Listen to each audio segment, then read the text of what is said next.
चला आले का सर्व? Yes sir. Yes sir. Okay, कसलं लेक्चर आहे आज आपलं? English. English sir. To do. आपलं आतापर्यंत काय टू काय डू झालंय? इंग्लिश. मागच्या लेक्चरला कोण कोण होतं? काही आठवतं का मागे काय झालं? डू डज डीड आपण ते शिकलो ना सर. हम्म, टू डू झालं सर. टू बरोबर. डू. टू बी आणि टू बी पण बघितलं, टू डू पण हा. बघितलं. बरोबर. हो. To have. टू डूच्या लेक्चरला मागच्या कोण नव्हतं? सगळे होते का? हो सर. ठीक आहे, चला आपण एक रिव्हिजन करू. मागच्या वेळे नेमक्या माझ्याकडे नोट्स नव्हते त्या दाखवायला. ठीक आहे, तर आपण स्क्रीन दिसते माझी. आपण काय हो बघत सर. होतो? वर्ब. ओके, वर्बचे आपण प्रकार बघत होतो आणि वर्ब मध्ये आपण प्रायमरी ऑक्झिलरी वर्ब बघत होतो. ठीक आहे, प्रायमरी ऑक्झिलरी वर्ब मध्ये किती प्रकार पडतात? 3, जे आपण शिकलो. म्हणजे तुमच्या लक्षात नाही कोणते 3? To be, to have, to have. To do. To ठीक डू. आहे. टू. टू बी मध्ये कोणते कोणते येतात सपोर्टिंग वर्ब? सांगा. Am is are was were. Was were. Was were, बरोबर. आणि यांच्या नंतर मेन वर्बचा कोणता फॉर्म येतो? V four. V4, right. ठीक आहे. नंतर टू हॅव मध्ये कोणते कोणते सपोर्टिंग वर्ब येतात? Have has had. Have has had. Had. आणि यांच्या हॅड. नंतर मेन वर्बचा कोणता फॉर्म येतो? V V V three. Three. V3, three. बरोबर. ठीक आहे, त्याच्यानंतर मध्ये येतात डू डज आणि डीड. तर डू त्याच्यापैकी डज डीड. हा, आणि डू डज डीड नंतर मेन वर्बचा कोणता फॉर्म येतो? V one. V V one. One. V one sir. हा. तर हे आता तुमचं बऱ्यापैकी पाठ आहे. आणि आपलं वाक्याची, इंग्रजी मधल्या कोणत्याही वाक्याची सुरुवात कशाने होते? सब्जेक्टने. ठीक आहे. सब्जेक्ट ने. आणि आपण जे शिकतोय आता टू बी, टू हॅव आणि टू डू, हे काय आहेत? हे सगळे आहेत सपोर्टिंग वर्ब किंवा प्रायमरी ऑक्झिलरी वर्ब. ठीक आहे.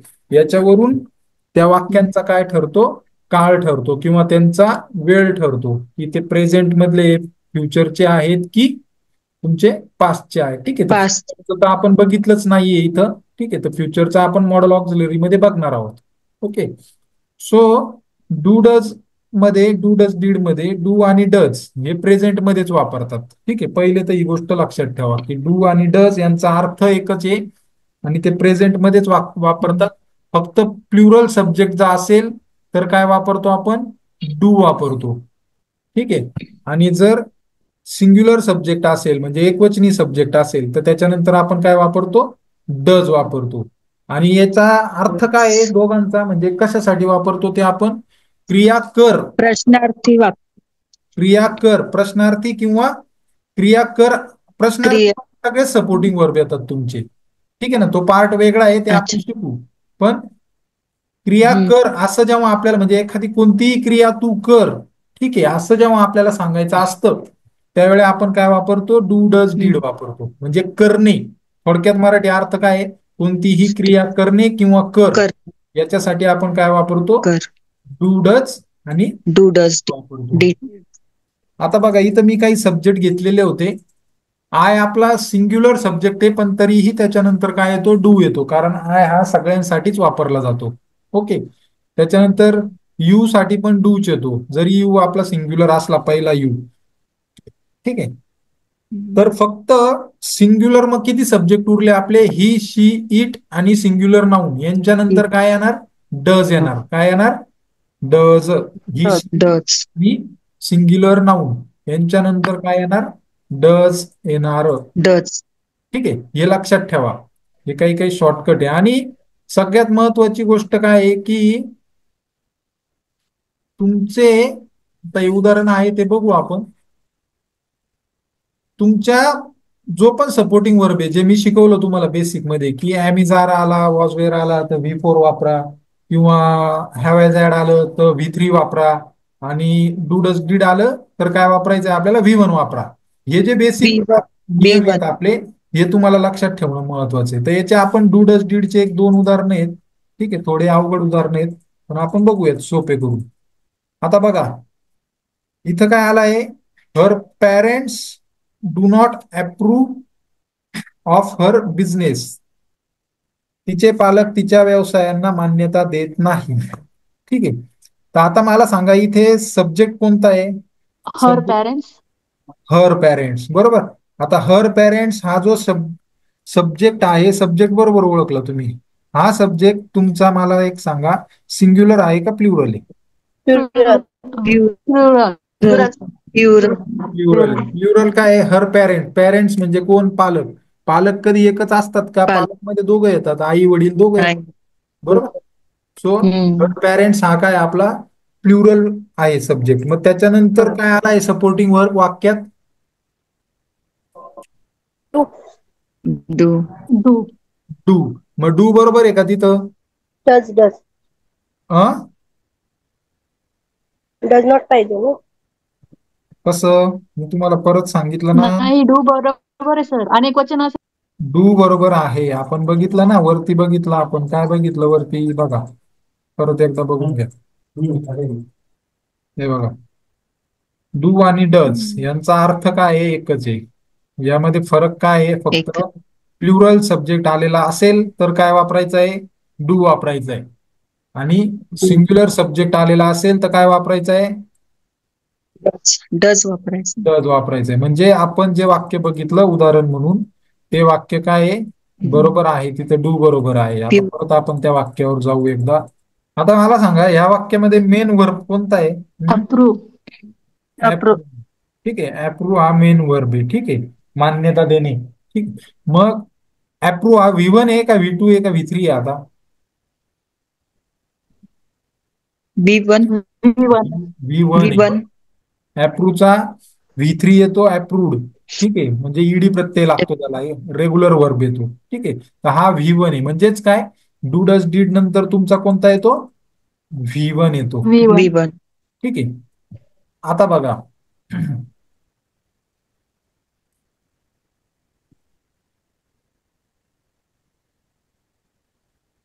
The upper strata of the society does not follow the rule. समाजातील उच्च स्तरावरील लोक नियमांचे पालन करत नाही. आता याच्यामध्ये सब्जेक्ट कोणता आहे? The upper. The upper state. The upper strata. ठीक आहे. द अप्पर स्ट्रेटा हा काय आहे? सब्जेक्ट आहे. सब्जेक्ट. प्लुरल आहे की प्लुरल? प्युरल. कोण सांगतं? प्युरल. प्युरल आहे सर. का बरं प्लुरल का बरं? समाजातील.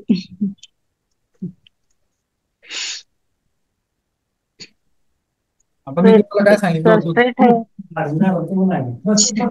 किंवा क्लास, आपण याला काय वापरतो? हा सिंग्युलर आहे, प्लुरल नाही येतो. का बरं सिंग्युलर आहे सांगा मला. द अप्पर स्ट्रेटा म्हणजे एक कोणता तरी ग्रुप आहे, समाजातील उच्चवर्गीय ग्रुप आहे, बरोबर. तिथं अनेक ग्रुप आहेत का? नाही. एक. हा, एकच ग्रुप आहे. कोणता ग्रुप आहे तो? उच्च स्तरातील ग्रुप. ठीक आहे. म्हणजे तो ग्रुप एकच आहे, म्हणून ते काय आहे, तो जो सब्जेक्ट आहे तो आपला काय आहे? सिंग्युलर आहे. आणि मग सिंग्युलर सब्जेक्ट नंतर येणारा सपोर्टिंग वर्ब पण काय राहतो? सिंग्युलर राहतो. मग या वाक्यात कोणता आलाय सपोर्टिंग वर्ब? डज. डज. मग बरोबर आहे का ते? हो सर. हा, मग आता मला परत एकदा सांगा की त्या वाक्यामध्ये मेन वर्ब कोणता आहे? फॉलो. फॉलो. राईट. ठीक आहे. त्या आलेल्या वाक्यामध्ये कोणता आहे मेन वर्ब? फॉलो आहे. ठीक आहे. फॉलोचा थर्ड फॉर्म काय पडतो माहिती कोणाला? प्रत्यय लागतो. ईडी प्रत्यय लागतो ना. ED follow. प्रत्यय लागतो. फॉलो. फॉलो. ठीक आहे. आता इथं जसं तुम्हाला मी एक मेन वर्ब दिलेला आहे, प्रत्येक नोट्स मध्ये एक मेन वर्ब दिलेला आहे मी उदाहरण म्हणून. तर इथं पण मी दिलेला आहे आस्क. ठीक आहे. आस्क म्हणजे काय? सांगणे. ठीक आहे. मग आस्कचे 4 फॉर्म पडतात मेन वर्बचे, आणि ज्या वर्बचे किंवा मेन वर्बचे 4 फॉर्म पडतात तोच मेन वर्ब असतो. ज्या शब्दाचे 4 फॉर्म पडत नाही तो मेन वर्ब नसतो. तो मेन वर्ब काय असतो? तो मेन वर्ब नसतो. तर हे तुम्हाला मी सांगितलं. आपले आता इथं प्रायमरी ऑक्झिलरी वर्बचे म्हणजे सपोर्टिंग वर्बचे. ठीक आहे. सपोर्टिंग वर्बलाच आपण प्रायमरी ऑक्झिलरी वर्ब असं म्हणतो. तर या ठिकाणी आपले प्रायमरी ऑक्झिलरी वर्बचे तीन प्रकार संपलेले आहेत. काय झालेलं आहे? तीन प्रकार संपलेले आहे. कोणते कोणते?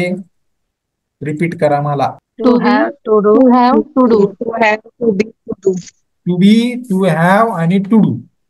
ठीक आहे. To be, to to do. Have आणि टू डू. आणि त्याच्यानंतर या सपोर्टिंग वर्ब नंतर हे तुम्हाला पुढं सोपं जाणार आहे याच्यामुळं. आणि हे बेसिकच शिकतोय आपण, हे ऍडव्हान्स नाही.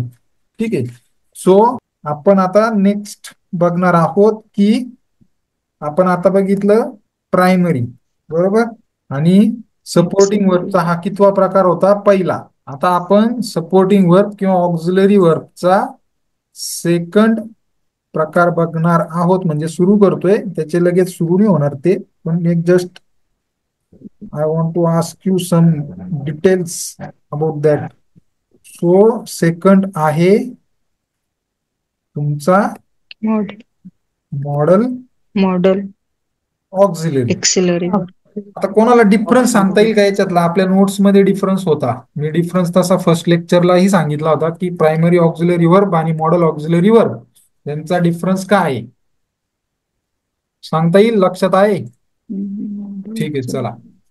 आता मी काही प्रश्न विचारतो, त्या प्रश्नातूनच आपण डिफरन्स शोधूयात त्याचा. ठीक आहे. तर मला एक सांगा, इंग्रजीमध्ये कोणत्याही वाक्याची सुरुवात कशाने होते?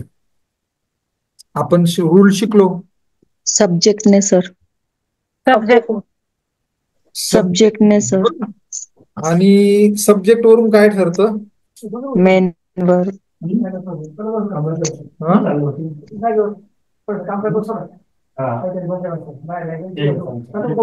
सब्जेक्ट वरून काय ठरतं आपलं?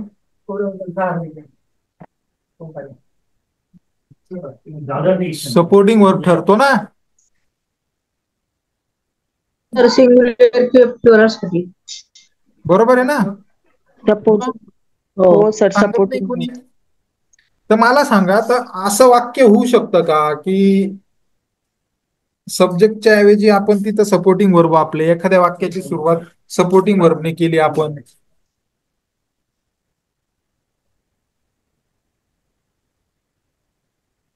होऊ शकतं का? तर होऊ शकतं. सपोर्टिंग वर्बने सुद्धा वाक्याची सुरुवात होते. ठीक आहे. म्हणजेच याचा अर्थ काय होतो की त्या वाक्यामध्ये तो जो सपोर्टिंग वर्ब असतो तो काय असतो? तो असतो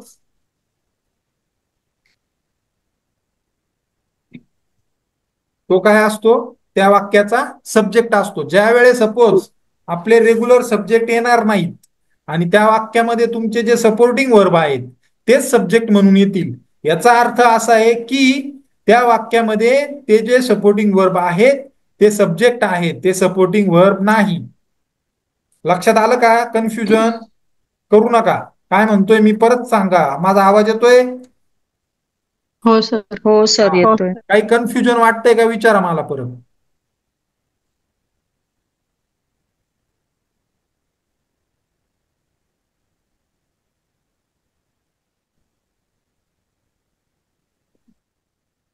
बोला. ठीक आहे. शॉर्टकट मध्ये सांगतो मी अजून तुम्हाला की प्रायमरी ऑक्झिलरी वर्ब आणि मॉडल ऑक्झिलरी वर्ब या दोघांमध्ये डिफरन्स एकच आहे की प्रायमरी ऑक्झिलरी वर्ब मध्ये जे आपण वर्ब शिकलो, to be, to have, to do, म्हणजेच am is are, was were, त्याच्यानंतर हॅव हॅज हॅड, त्याच्यानंतर डू डज डीड, हे जे सपोर्टिंग वर्ब आहेत हे ऍज अ सब्जेक्ट म्हणून सुद्धा काम करतात. काय काय सांगितलं मी? हे ऍज अ सब्जेक्ट किंवा हे सब्जेक्ट म्हणून सुद्धा काम करतात. म्हणून त्यांना काय म्हणतात? प्रायमरी ऑक्झिलरी वर्ब म्हणतात. आणि मॉडल ऑक्झिलरी मध्ये जे सपोर्टिंग वर्ब येणार आहेत आपले, ठीक आहे, फॉर एक्झाम्पल कोणते? मॉडल ऑक्झिलरी मध्ये येतो विल, जो आपण फ्युचर दाखवण्यासाठी वापरतो. ठीक आहे. वुल्ड, त्याच्यानंतर कॅन, कुल्ड, त्याच्यानंतर शॉल, शॉल, शूड, शुड, त्याच्यानंतर कॅन, सांगा मी, कॅन, माईट, नंतर मस्ट, ऑट टू, मस्ट, मस्ट. ठीक आहे. नंतर हॅव टू, हॅज टू.